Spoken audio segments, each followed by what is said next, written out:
Good morning students. बच्चों, संस्कृत कक्षा में हम पढ़े थे संस्कृत वर्णमाला। इससे पहले कक्षा में हमने जाना था वर्ण किसे कहते हैं, वर्णमाला किसे कहते हैं, वर्णों के व्यवस्थित समूह को वर्णमाला कहते हैं। वर्णमाला में कुल कितने वर्ण होते हैं हमने पढ़ा था 46 वर्ण होते हैं। इनको कितने भागों में बांटा गया है, इनको 3 भागों में बांटा गया है। इससे पहले कक्षा में हमने स्वर और व्यंजन ये पढ़ चुके थे। आज हम पढ़ेंगे अयोगवाह। बच्चों, अयोगवाह पढ़ने से पहले हम ऊपर एक विशेष लिखा है उसको देखेंगे। स्वर रहित व्यंजन वर्णों के नीचे तिरछी रेखा। अब आप देखें यहाँ पर कोष्टक बना है, कोष्टक में नीचे हलंत तिरछी रेखा खींची है, तिरछी रेखा लगाते हैं, इन्हें हलंत कहा जाता है। जो शब्द लिखते हैं हम, जो व्यंजन वर्ण आएगा उसमें हमारा तिरछी रेखा अर्थात हलंत लगता है, उसको बोलते हैं हलंत, तिरछी रेखा को। अब हम पढ़ेंगे 3rd नंबर पर अयोगवाह। अयोगवाह बच्चों संस्कृत में 2 होते हैं। अनुस्वार जो ऊपर डॉट लगाते हैं, ऊपर बिंदी लगाते हैं, उसको बोलते हैं अनुस्वार।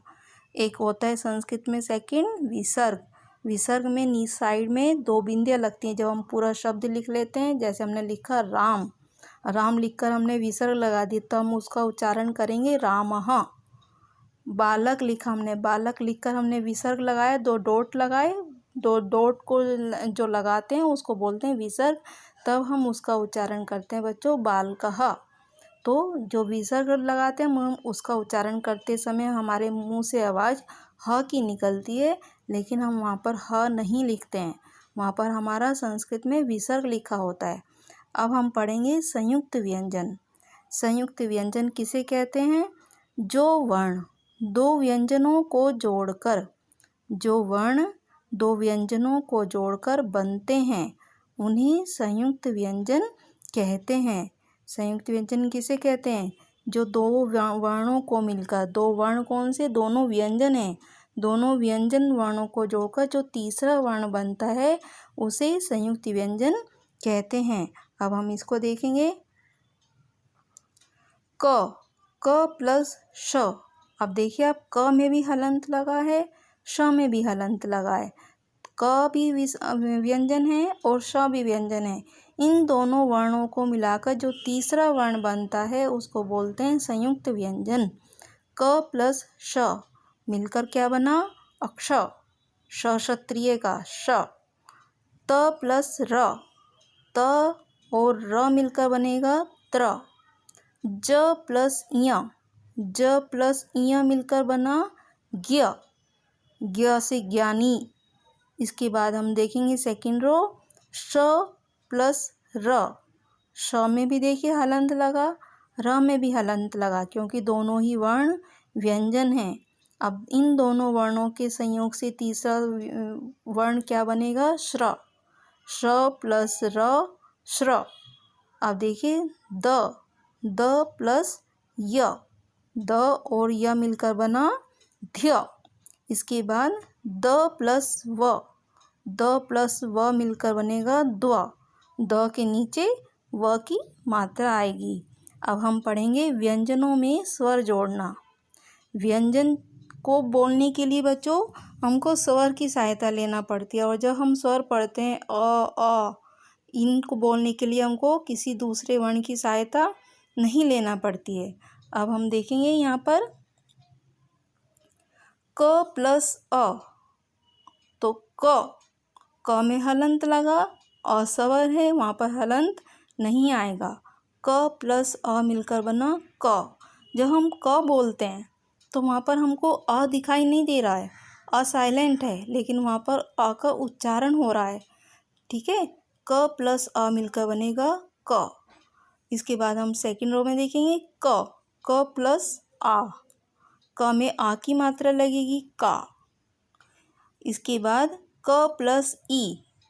अब यहाँ पर छोटी ई है तो क प्लस ई की, छोटी ई की मात्रा आ जाएगी।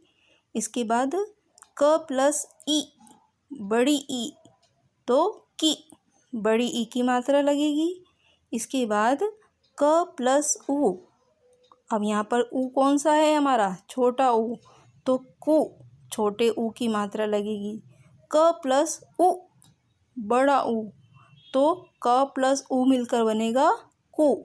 अब हम जब कु बोलेंगे तो वहाँ पर हमको बड़ा ऊ नहीं दिखाई देगा।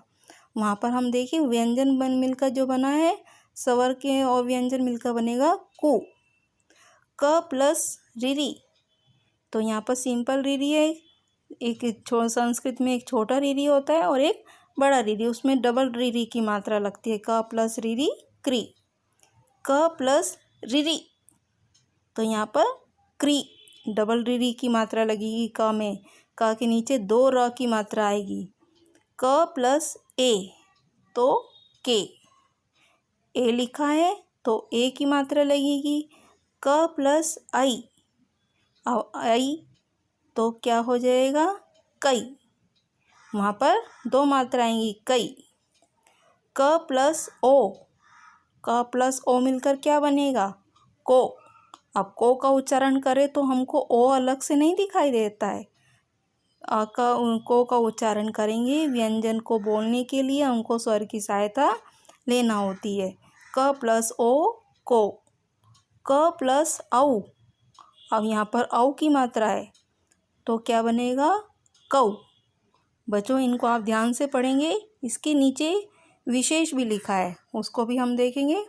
जिन वर्णों के उच्चारण करने में किसी दूसरे वर्ण की सहायता नहीं लेनी पड़ती है उन्हें स्वर कहते हैं।